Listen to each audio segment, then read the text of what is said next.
Today we are going to learn how to blend this text with Photoshop. So now we have this abstract motion image. Now go to your text and write.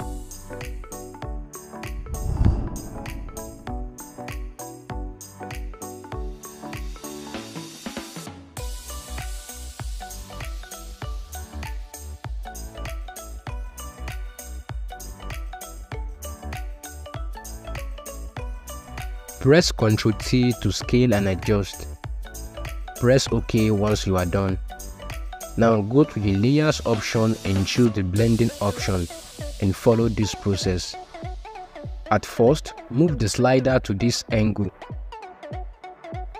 Then hold the Alt key to break the slider into two and move this to the last edge. Press OK when you are done. This is it. I hope you like it.